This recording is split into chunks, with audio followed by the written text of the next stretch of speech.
The script for the following video is an excerpt from my new book, Mysteries of Canada Volume 3, which I'm very pleased to announce is now available in paperback, ebook, and audiobook format. If you'd like to get a copy of this book, and support this channel in the process, please check out the link in the description.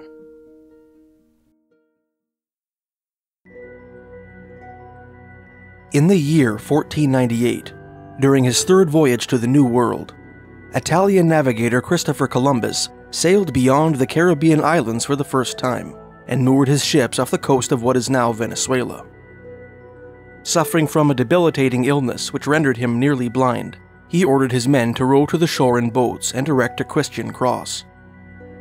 Upon returning from their mainland excursion, his captains reported that the mountain beyond the beach was swarming with gatos paules, or monkeys. Columbus's description of this minor adventure is the first non-indigenous written reference to New World monkeys, 5 long-tailed families of the order of primates, endemic to South, Central, and Mesoamerica.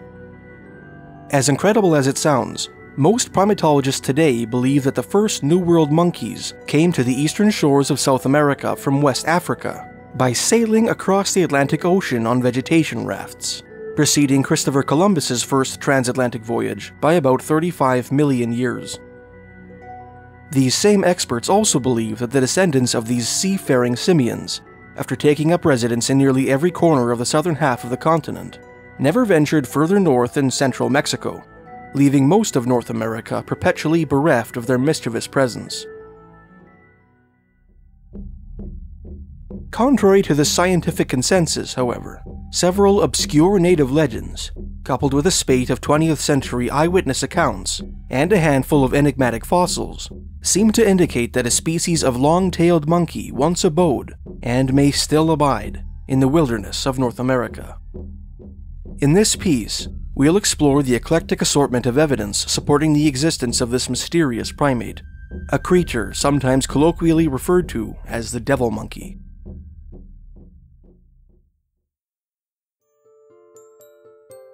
New World monkeys are the only non-human primates universally supposed to be endemic to the Americas.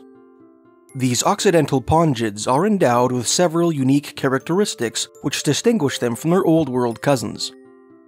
The noses of New World monkeys, for example, are generally broader and flatter than those of their Afro-Asiatic relatives, with nostrils that open on the sides of the nose instead of on the bottom. When compared with their African and Asian counterparts, New World monkeys are of small to medium build, ranging in size from the tiny pygmy marmoset, the smallest monkey in the world, to the 33-pound woolly spider monkey, the largest monkey in the Americas. Interestingly, several primates endemic to the New World, including howler monkeys, spider monkeys, and woolly monkeys, are capable of grasping tree branches and other objects with their tails, a useful feature which their Old World cousins lack. Since at least the days of Christopher Columbus, New World monkeys appear to have confined their haunts to the southern half of the continent, eschewing the harsher, more frigid climes of Canada and the United States in favor of the tropical rainforests of Brazil and Peru. Most primatologists agree that, by the time the Isthmus of Panama formed in the misty abyss of our geological past, connecting the great islands of North and South America for the first time in history, New World monkeys were so well adapted to their equatorial abodes that they had no practical reason to venture further north in the jungles of Mexico. Intriguingly, for at least 150 years, geologists and paleontologists have uncovered evidence indicating that a completely different, far more ancient assortment of primates may have inhabited the wilderness of Canada and the United States long before the African ancestors of the New World monkeys first set paw upon their botanical rafts. Since 1870, for example, fossils of a primitive, lemur-like primate called Notharctus have been unearthed in Wyoming and the American Southwest. Since the 1960s, fossils of another ancient lemur-like creature named Egmowichichala have been found in South Dakota, Nebraska, and Oregon, Egmowichichala being a Sioux Indian word meaning little catman. In 2008, the fossilized remains of a marmoset-like animal called Teilhardina, supposed to be the oldest primate yet discovered in North America, were unearthed in the state of Mississippi. And in 2016, the petrified bones of a member of the oldest known New World monkey species, Panamacebus, were discovered in northern Panama, at what would once have been the southern end of the island of North America. With the exception of the mysterious Panamacevis specimen, the fossils of every primate unearthed in North America appear to be more closely related to fossils found in Europe and northern Asia than with any derivative of Africa. This intriguing observation has led some scientists to propose that a whole variety of primates migrated from Asia to North America long before the first New World monkeys disembarked on the beaches of South America, making their transcontinental journey over an ancient land bridge connecting Kamchatka with Alaska, by which the ancestors of most Amerindians are believed to have migrated to the Americas. The idea that some sort of monkey once haunted the wilderness of North America echoes an ancient and little-known native legend endemic to the southern border of Alaska and Canada's Yukon territory. This unnerving oral tradition appears to have its origins in the watershed of the Copper River, a remote valley tucked between the Wrangell, Chugach, and St. Elias mountains of southeastern Alaska, historically and currently inhabited by members of the Ahtna Nation. According to the Ahtna, vicious, long-tailed men once lived in the Mentasta Mountains of southeastern Alaska, and in caves along Tanada Creek and the Slana and Copper Rivers, north of the Wrangell Mountains. The Ahtna called these creatures Cet'aeni, a word which translates to the tailed ones, or monkey people. One version of this legend appears in the 1997 book In the Shadow of the Mountains by Copper River native John E. Smelker. Another rendition, told by Ahtna natives Fred and Katie John, appears in James Carey's 1984 book Tatla and Nen, the Headwaters People's Country. According to John Smelker's grandmother, Mary Smelker Wood, and an Ahtna native named Markle Pete, these tailed ones were kind of human-like. They walked on their hind legs, but they were hairy all over. They did not wear any clothes, and they had long tails. Fred and Katie John also described the Cet'aeni as being vaguely human-like in appearance. It had body hair, they said. There was no hair on its face. They say its face was like a man's. Its hands were like a man's hands. It had a long tail. They say that it was as big as a tall person. That is what I heard about it. Several hundred years ago, so the story goes, members of an Ahtna band who camped at the confluence of the Slana and Copper Rivers, at the site of present-day Slana, Alaska, began to mysteriously disappear. According to Reverend Arthur R. Wright, a half-Dene Episcopalian missionary who lived among the Ahtna in the early 1900s, whose version of the legend first appeared in the February 7, 1924 issue of the Cordova Daily News, the disappearances began shortly after a dog brought the fresh tail of a fish into camp. These ordinarily unremarkable remains aroused the curiosity of the Ahtna, as they were wholly engaged in hunting caribou at that time, and had not caught any fish that season. Suspecting that another band was encamped nearby, several Ahtna scouts headed up the Copper River towards its headwaters to locate their mysterious neighbors. They never returned from their excursion. More disappearances took place in the area throughout the ensuing months. The first Ahtna to vanish were children who strayed too far from camp. Next, women went missing on berry-picking excursions. Before long, elders began to disappear from their tents. Even grown men who dared to venture beyond the light of the campfire at night would vanish mere feet from camp, as if swallowed by the darkness. The disappearances increased to such an extent that the Ahtna feared that their entire band might be forced to abandon the country. One day, an Ahtna hunter who had been out in the bush raced back to camp, breathless with exertion and terror. He told his friends and family that he had seen a man-like creature with a long tail perched upon a particular fallen tree. One of the band's young warriors, whom legend describes as being especially courageous and intelligent, suspected that the tailed one his fellow tribesmen had seen in the woods was responsible for the mysterious disappearances that had plagued his people. He resolved to track the creature to its den and kill it. The young warrior followed his compatriot's trail to the downed timber and found a pair of strange tracks leading into the woods. He followed the paw prints to a hidden trail which cut through the forest and proceeded down this secret path. As he walked, he covered his own footprints with grass so that his pursuit would go unnoticed by any observant enemies who might enter the trail behind him. According to the version of the legend which Reverend Wright learned from his Ahtna friends, the brave came across several lengths of grass rope stretched across the trail, components of primitive traps which he managed to avoid springing. After following the tracks for some time, the brave came to what Fred and Katie John identified as a hill south of the present-day Alaskan village of Batsonetas, which sits on Tanada Creek just upriver from its junction with the Copper River, about 14 kilometers or 8.5 miles southeast of Slana. There, the warriors spied a handful of tailed men in the distance. According to Reverend Wright's version of the legend, the creatures used their tails to propel themselves, curling them between their legs and recoiling them in such a manner as to push themselves forward. Careful to avoid detection, the brave picked his way through the forest and placed himself windward of the creatures so that they would not pick up his scent.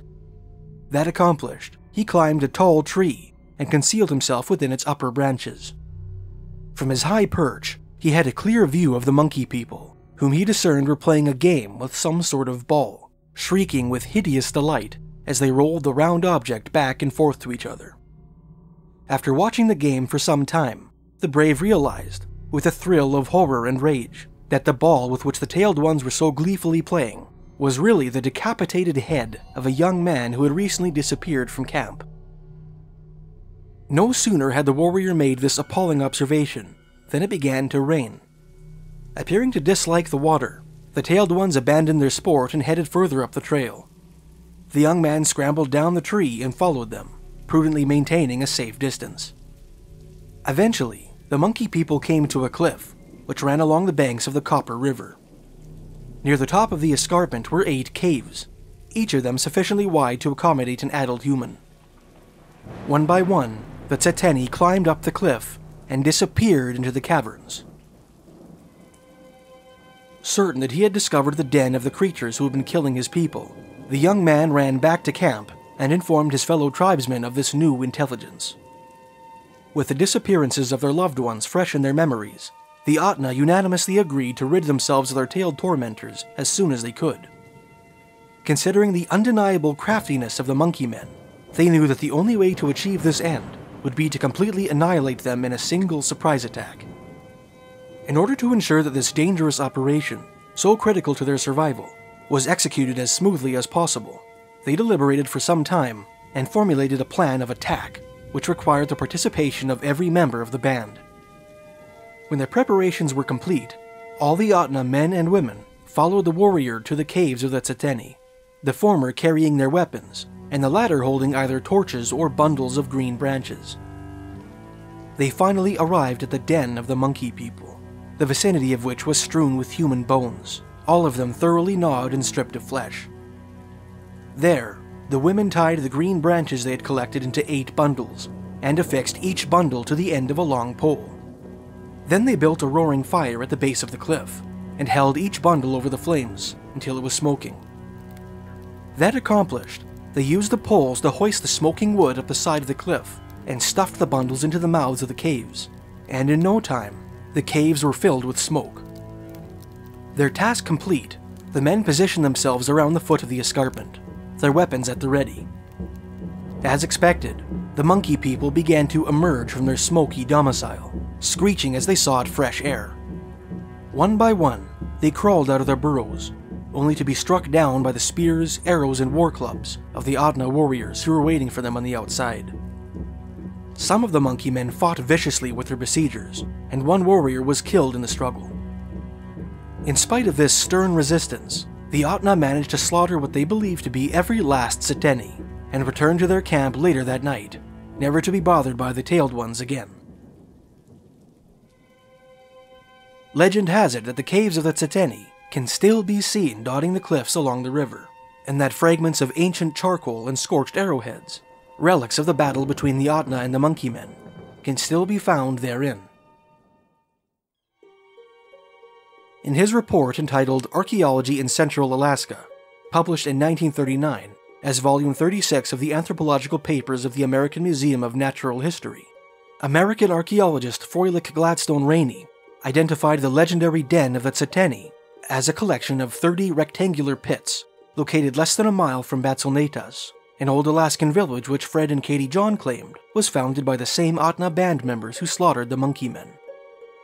Rainey visited these pits, which had been dug into a low bench above an old stream bed which is now dry, and described them as measuring 1 meter in depth and 1 to 1¼ meters in width, overgrown with unusually large spruce trees, and covered with a thick mat of slow-growing moss.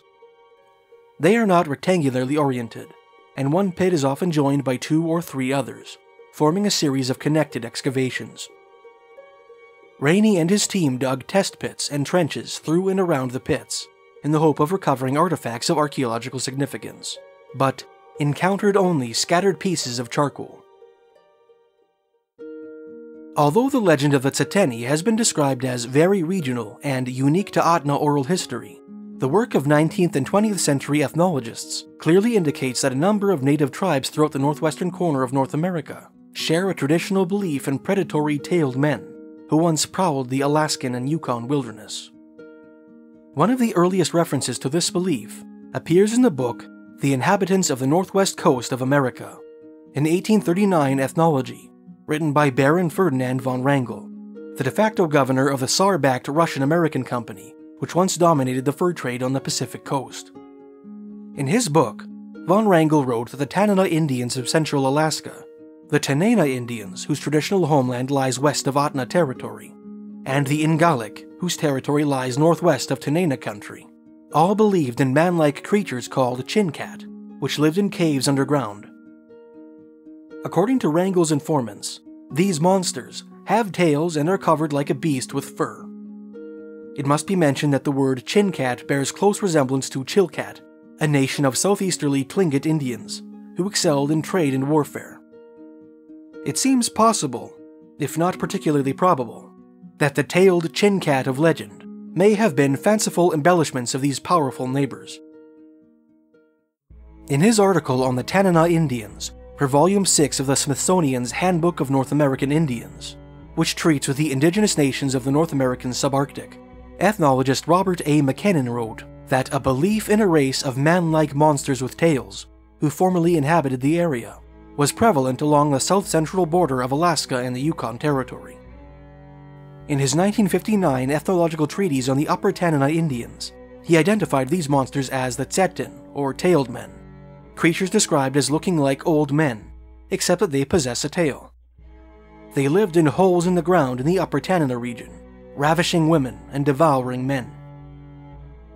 McKinnon recounted one old Upper Tanana legend about the Tcetin, which he learned from 2 natives named Sam and Fred Sam. This story is nearly identical to the classic tale of the Ahtna Indians, who smoked out and slaughtered a troop of Cet'aeni on the banks of the Copper River, differing only in the identity of its protagonists and the location in which it is set.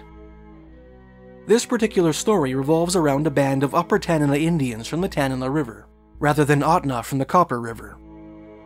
Instead of taking place near Slana, Alaska, this story is set in a village located about 2 miles downriver from present-day Tetling, Alaska, about 54 miles or 87 kilometers northeast of Slana, on the opposite side of the Mentasta Mountains. According to this legend, the Tcetin killed every Upper Tanana Indian who trespassed on their territory. One day, McKinnon wrote, an Indian, wiser than the others, sneaked down there. He saw the Tcetin playing ball with human heads. He carried the news back to Tetlin. That night, the medicine man made a big rain. The next morning, all the Tetlin Indians went down to the Tcetin holes. They built big fires in front of them. The Tetlin that rushed out were killed with clubs. Others perished in the flames. Still others suffocated by the smoke. All were killed. Another Upper Tanana story which McKinnon learned from 2 Tanana elders named Old Lucy and Nebezna John involves a battle of wits between a Tcetin and Tsaosha, the legendary cultural hero of the Tanana. According to this story, a Tcetin ambushed Tsaosha's wife on a forest trail and killed her. Tsaosha yearned to avenge his wife's death, but was told by his friend the fox that the Tcetin could not be killed in open combat. Accordingly, he invited the tailed man to play a certain ball game, which he knew he could not resist. While the Tcetin was preoccupied with his sport, Tce'osha snuck up behind him and killed him with an ice pick. Later that night, the Tcetin came back to life and returned to his den. Infuriated, Tce'osha sought Fox's counsel a second time, and was informed that the only way to kill the Tcetin for good was to cut his tail into tiny pieces, bury the pieces in the snow, and pour water over them, so that they became encased in ice. Tce'osha did as Fox instructed him, and effectively put an end to the tailed man's existence.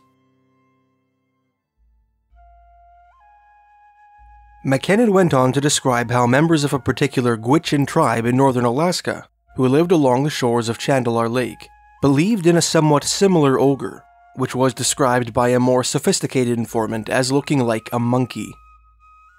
The Ayak Indians of the Copper River Delta similarly held that a hairy, man-like animal haunted their own territory. This creature, however, in McKinnon's opinion, more closely resembled a gorilla than a monkey, since it lacked a tail. The Tanana and the Tcetin also believed in a tailed, man-like creature, McKinnon continued, whom the latter described as monkey people. McKinnon suggested that these beliefs call to mind the writings of Father Emile Petito, an oblate missionary who lived among the easterly Dene Indians of the Mackenzie River, in Canada's Northwest Territories, in the late 1800s. In several of his notes and letters, Petito described an old slavey Dene legend, which contends that the ancestors of the Mackenzie River natives migrated long ago from a westerly land populated with hairy, tailed men. Later on in his book, McKinnon implied that the natives of the Yukon made a distinction between the monkey people and the brush man, a legendary man-eating wild man, whom one old Klondike prospector identified as the Mahoney Man, or the Nakani, of Northwest Territories Indian tradition. Another hairy, long-tailed humanoid of northwestern legend is the Kushtaka, or land otter man, a man-like otter or an otter-like man, which was said to reside on the Alaskan Panhandle. According to Scots-Canadian anthropologist James Tate, in his article Talton Tales, published in the October to December 1922 issue of the Journal of American Folklore, some Indians, in speaking English, call them monkey people. The Kushtaka, Tate wrote, were believed to be a kind of spirit which preys on people who become lost in the wilderness. Like the fairies of Celtic folklore, they cause their victims to hallucinate and to become crazy and wander about aimlessly. Some lure lost humans to their watery or subterranean abodes, in which they imprison them forever. Although the Kushtaka are most prominently associated with Tlingit folklore, the Tlingit being the historic sovereigns of the Alaskan Panhandle, they also appear in the legends of the Tcetin Indians, whose traditional homeland lies in southwestern British Columbia and south-central Yukon. At least one traditional Tcetin story featuring this legendary monster, which Tate included in his book, portrays it as an impish kleptomaniac with the mischievous mannerisms of a monkey. This particular tale centers around a young Tlingit man who did not believe in land otter men, and was not afraid to venture into the wilderness by himself. One night, while camped alone, this man heard noises in the darkness. Suspecting his nocturnal visitors to be wild animals, he built a roaring fire and loaded his musket. Just as he was drifting off to sleep, the man spotted a strange figure watching him at the edge of the firelight. He raised his musket and made to shoot the figure, but found that he could not pull the trigger. At that moment, he lost consciousness. For some time, the young Tlingit flitted between lucidity and oblivion. In fragmented bouts of consciousness, he saw the strange creature throwing snow onto his fire, as if in an attempt to smother it. The mysterious visitor was soon joined by a similar-looking companion, which assisted the former with its task. The young man struggled for control of his senses, and succeeded in leveling his musket at the unwanted visitors several times, but always found himself incapable of pulling the trigger. When dawn came, the man woke up beside the ashes of his campfire, and found that his gun was missing. Aside from the absence of his firearm, there were no visible signs of the mysterious events of the night. Shaken, the young man picked himself up and started for his village. The trail to the village wound through a narrow defile between two hills. At the entrance of this passage, the man found his missing gun leaning against a stump. After that, the story concludes, the young man believed in the Kushtaka and was afraid of them. American anthropologist John R. Swanton included a number of traditional Tlingit Kushtaka tales in his 1909 book, Tlingit Myths and Texts. Several of these stories make frequent mention of the prominent tale each Kushtaka was said to possess. One story, for example, tells of a Tlingit woman who was saved from drowning by the Kushtaka and taken to the realm of the land otter men, where she transformed into a Kushtaka woman herself. She married a land otter man and had many children, all of which retained sufficient semblance of their maternal heritage to pass as human beings to the casual observer. From their waist up, Swanton wrote, they looked like human beings. Below, they were otters, and they had tails.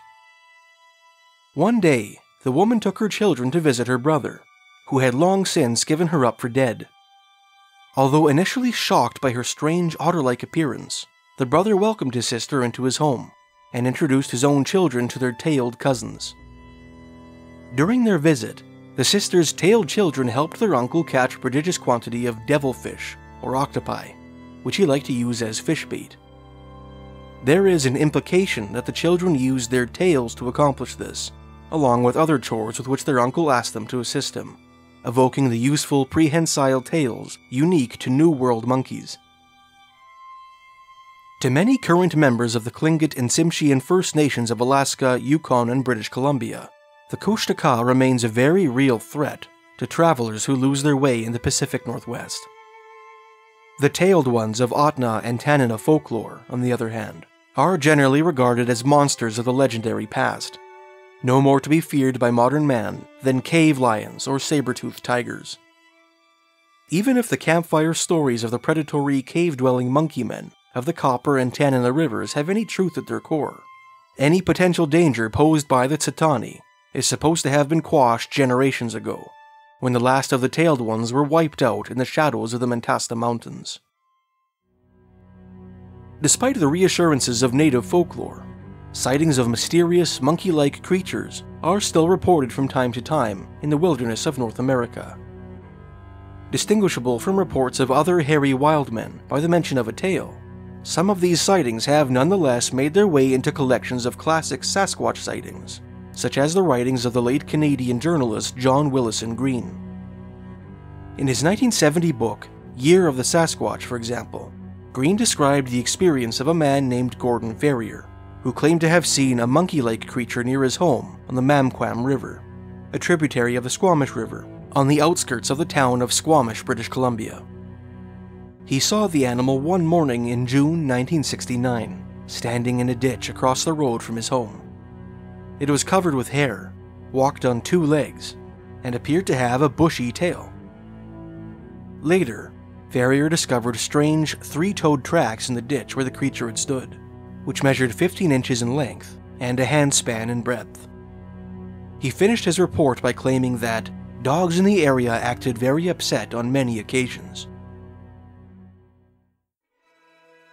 An article in the June 11, 1969 issue of the Squamish Times identified Ferrier as the boarder of Paul Grattan and his wife Norma, who lived on No Name Road just south of the Mamquam Bridge, just upriver from the Mamquam's confluence with the Squamish River.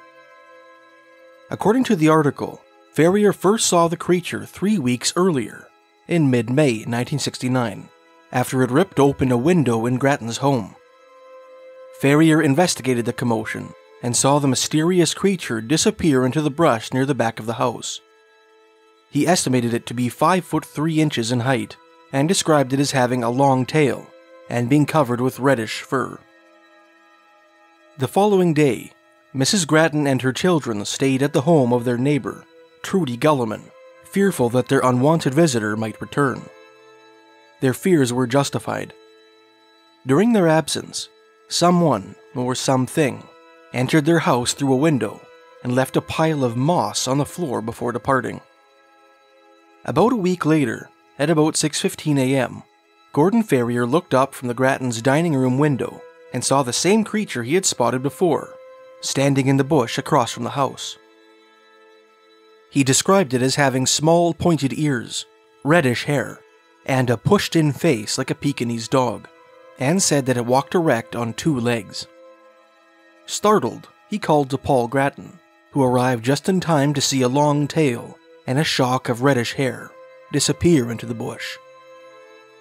The 2 men went outside to investigate and found tracks deep enough to have been left by a 300-pound animal. Mrs. Grattan reported the incident to the local Royal Canadian Mounted Police, who took plaster casts of the strange footprints before destroying the originals with a rake. In his book, Green indicated that the plasters the police cast were later destroyed. On the advice of the Mounties, Mr. Gulliman hung a bag containing bread and honey from a tree outside his home in order to determine whether the creature was a bear. The bag remained untouched, which the Gullimans and the Grattans took as an indication that the strange animal was not a member of the Ursine family. According to an article in the June 5, 1969 issue of the Vancouver Sun, Mrs. Grattan, Mrs. Gulliman, and other Mamquam housewives described the police as being uncooperative, claiming that they treated their case with bemused tolerance, bordering on open amusement.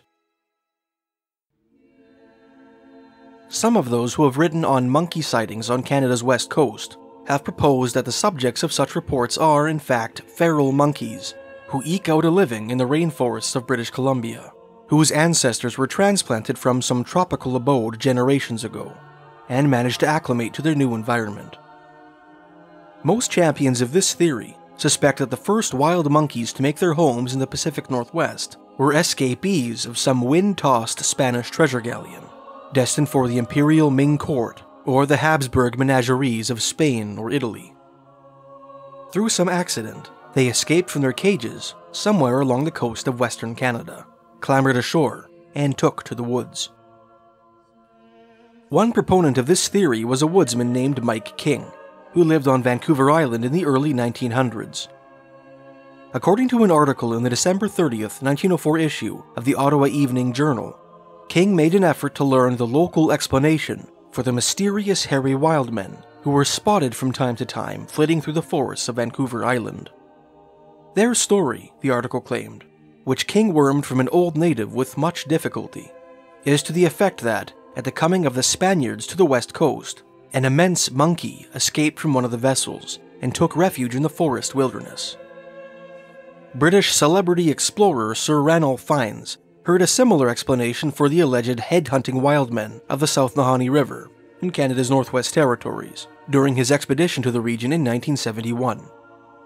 In his 1973 book, The Headless Valley, he wrote, "We heard tales of Spanish galleons shipwrecked on the rocky coastline of British Columbia with cargoes of apes. The theory was that some of the apes escaped ashore and headed inland. The long winters killed off all but a few, who, finding hot sulphurous springs somewhere in the Nahanni region, survived over the years, and were the cause of the various decapitations." While modern sightings of tailed monkey-like creatures are quite rare in the wilderness of British Columbia, they are surprisingly common in the eastern half of the continent, particularly in the Appalachian Mountain region of the eastern United States. Cryptozoologists, those who study elusive animals, the existence of which the general scientific community has yet to acknowledge, have dubbed this mysterious primate the devil monkey. Some cryptozoologists are of the opinion that there are enough consistencies in most devil monkey sightings to support the idea that the animals they describe belong to the same species, the characteristics of which cryptozoologist George M. Aberhart outlined in Volume 1 of his 2001 encyclopedia, Mysterious Creatures, A Guide to Cryptozoology. According to Aberhart, the devil monkey stands from 3 to 8 feet in height, is covered with light brown to black hair, has pointed ears, and sports a baboon-like muzzle. Many of those who claim to have encountered it report seeing a long tail, which has alternately been described as black, bushy, or hairless. The creature has been observed walking on its hind legs only, as well as on all fours, leaving behind foot-long tracks crowned with 3 rounded toe prints. An aggressive animal, It is said to have attacked both dogs and humans, and to have killed livestock, and has been heard hooting, screaming, and whistling. Cryptozoologist Loren Coleman detailed several devil monkey sightings in his 1983 book, Mysterious America. The first story, which Coleman discovered in Jesse W. Harris's article Myths and Legends from Southern Illinois in the March 1946 issue of the magazine Hoosier Folklore, took place in the summer of 1941. While hunting squirrels along Gum Creek near the city of Mount Vernon, Illinois, a preacher, whom Coleman identified as Reverend Marsh Harpole, was approached by a large animal that looked something like a baboon, which leapt out of a tree and began walking towards him. The Reverend struck the creature with the barrel of his gun and fired several shots in the air, successfully frightening it away. Sometime after the preacher's encounter, local farmers reported hearing blood-curdling shrieks at night, which seemed to emanate from the wooded bottomlands along the area's creeks. Hunters began seeing strange tracks during their rambles, and the dog of one farmer from Bonnie, Illinois, was killed by some mysterious predator. Fearful that a panther was on the prowl, a group of locals banded together and resolved to kill the creature. It soon became clear that the strange nocturnal screamer was no wildcat. One night, a driver claimed to have seen the unusual creature bound across a road along the Big Muddy River, about 50 miles from the preacher's initial sighting. Although he neglected to provide a detailed description of the animal he saw, he was sure it was not a panther. Later, a hunter spotted mysterious animal tracks along the more northerly West Oka River.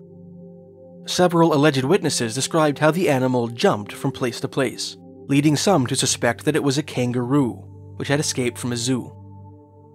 Despite their efforts, local hunters were unable to bag the mysterious animal, and interest in it gradually faded away.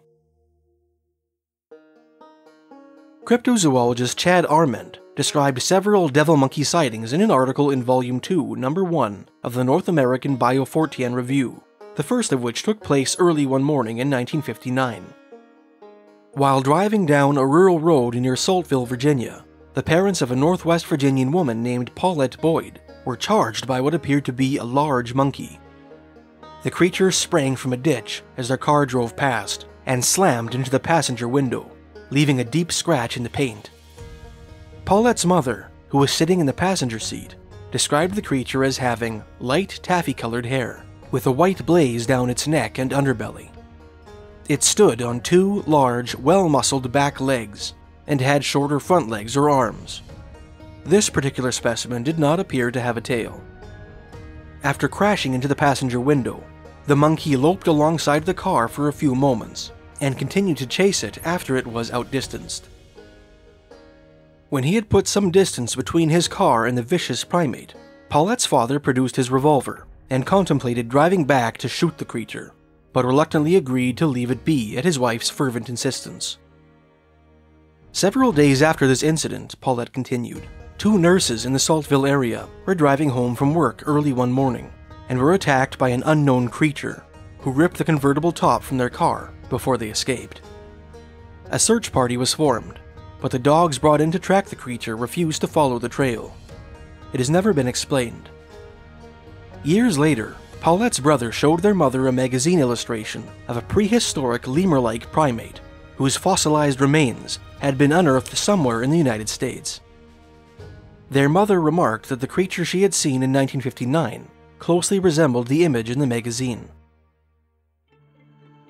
Paulette went on to describe two more sightings of similar creatures, which she heard from her friends and family members. The animal in the last sighting she described allegedly walked on all fours and stood around 3 feet high.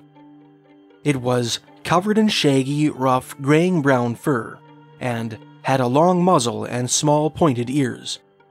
Its hind legs were longer than its front legs. It bore visible claws, and it had a hairless tail, which the witness likened to that of an opossum. Loren Coleman's aforementioned book, Mysterious America, describes 3 more alleged devil monkey encounters, which took place in late April and early May 1973. Each of these sightings occurred in the same rural area outside Enfield, Illinois, about 40 miles southeast of Reverend Harpole's 1941 Gum Creek encounter. Witnesses described the creature they saw as a gray monkey, which stood about 5 feet tall, and claimed to have heard it howling and shrieking.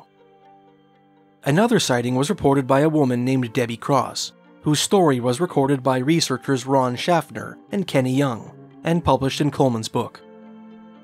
In the early hours of June 26, 1997, Cross was watching television in her rural home outside Duncansville, Ohio, in the foothills of the Appalachian Mountains, when her dogs began barking at something outside.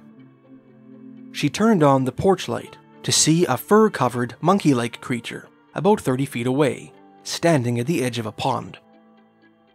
It was about 3 to 4 feet tall and gray in color, she told Schaffner and Young. It had large dark eyes and rounded ears extended above the head. It had real long arms and a short tail. It made a gurgling sound. The creature glanced at Cross before skipping across her lawn, walking on its hind legs and apparently balancing himself with the knuckles of its front arms. It walked along a barbed wire fence before disappearing from view, screeching as it vanished into the gloom. Chad Arment described several more devil monkey sightings in an article in Volume 2, Number 2 of the North American Biofortean Review, which was published in the year 2000. One report was furnished by a woman from Ohio, who contacted Arment after reading his aforementioned article in an earlier issue of the same publication. One night, while driving on a rural highway between Roanoke, Virginia and Elizabeth City, North Carolina, the informant was startled by a strange creature, which leapt across the road in front of her car. The creature was not a wolf. It was all black, with very short, sleek fur, pointy ears, and a long, thin tail. It seemed cat-like, yet not like any cat I have ever seen. I would say it was easily 6 feet tall when standing. Its torso looked very much like that of a very thin man, and its head resembled a man, almost, with a pointy beard. However, its hind legs were more like a wildcat or dog, I guess, very muscular and thick. Another alleged devil monkey sighting, which took place on September 9, 2001, in the rural community of Danville, New Hampshire, is listed in George Aberhart's encyclopedia. The anonymous witness described the animal as a giant black monkey, and claimed that it appeared 8 more times in a 2-week period following the first sighting.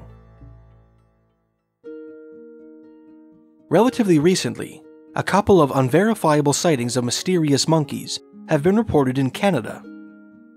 A young cryptozoologist named Thomas Morgan of Kawartha Lakes, Ontario, discovered one of these stories in an online database called the Paranormal Studies and Inquiry Canada, and wrote about it on his own website, superbugtom.com.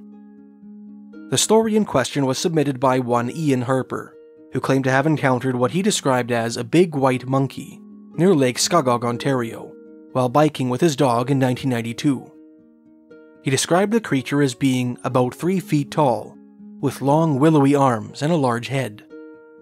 When his dog prepared to attack it, the monkey stood up on its back legs and uttered a deep, sonorous grunt. Morgan described another encounter on his website, which was alleged to have taken place in the mid-2010s. According to Morgan, who presumably heard this story from the witnesses themselves, 2 Cree sisters from Jackhead, Manitoba, claimed to have seen a large monkey-like creature cross the Manitoba Highway 6 sometime in the mid-2010s. Morgan curiously also places the sighting near Devil's Lake, Manitoba, which is located 13 kilometers east of Manitoba Highway 5, but nowhere near Highway 6. The sisters described the creature as being 4 feet tall and having brown hair, large shoulders, a sloped back, and a tail. Over the years, various cryptozoologists have proposed a number of theories as to the nature of the devil monkey of the eastern United States. In his second article in the North American Biofortean Review, Chad Arment suggested a connection between the devil monkey and the wampus cat of Cherokee Indian tradition, and put forth 2 potential candidates for its identity. The Hanuman langur, an Old World monkey native to India, and Propithecus brasiliensis, an extinct 50-pound New World monkey whose fossils have been discovered in a cave in Brazil, believed to be the largest New World monkey to ever exist. In his encyclopedia, George Aberhart suggested that devil monkeys might be pet monkeys, zoo monkeys, or research monkeys, which escaped into the wild, perhaps on account of some natural disaster like Hurricane Andrew, which devastated Florida in 1992. Aberhart went on to cite several troops of feral monkeys known or strongly suspected to live in the American wilderness, including squirrel monkeys, rhesus macaques, and capuchin monkeys believed to dwell in the Florida Everglades, as well as a troop of Japanese macaques which run wild in Texas. The late cryptozoologist Mark A. Hall drew a connection between the devil monkey and the Nalusa Falea, or long black being, a shadowy monster of Choctaw Indian legend, said to possess long pointy ears. He suggested that devil monkeys might be surviving specimens of Theropithecus oswaldi, a 250-pound East African baboon, believed by most primatologists to have gone extinct during the Pleistocene epoch. In Mysterious America, Loren Coleman proposed a potential connection between devil monkeys and a rash of mysterious kangaroo sightings, which took place across the Midwestern United States throughout the 20th century, suggesting that the devil monkey is really some kind of giant baboon that moves by saltation, leaping as do kangaroos. In his 1999 book, The Field Guide to Bigfoot, Yeti, and Other Mysterious Primates Worldwide, which he co-authored with fellow cryptozoologist Patrick Hugh, Coleman placed the devil monkey in an animal class which he dubbed giant monkey. Giant monkeys are generally 4 to 6 feet tall, he wrote. The smaller ones, juveniles, often resemble wallabies or baby kangaroos. They have muscular bodies, with barrel chests, arms thicker than a man's, very strong legs, and a thick tail. Their faces are often described as being dog-like or baboon-like, with dark piercing eyes and pointed ears. They have short to shaggy hair, varying in color from black to red, often with a heavy coat around the shoulders in males. Is the devil monkey of the eastern United States some sort of prehistoric primate, whispered of in the oral histories of the Cherokee and Choctaw nations? Is it an escapee from a zoo or research lab, or a simple misidentification? Does it have any connection to the mysterious creature spotted by Gordon Ferrier in Squamish, British Columbia in the summer of 1969, or with the sinister cave-dwelling Cet'aeni of Alaskan and Yukon legend? Until a specimen is killed or captured, these questions will remain unanswerable, leaving the legend of the devil monkey one of North America's many great unsolved mysteries.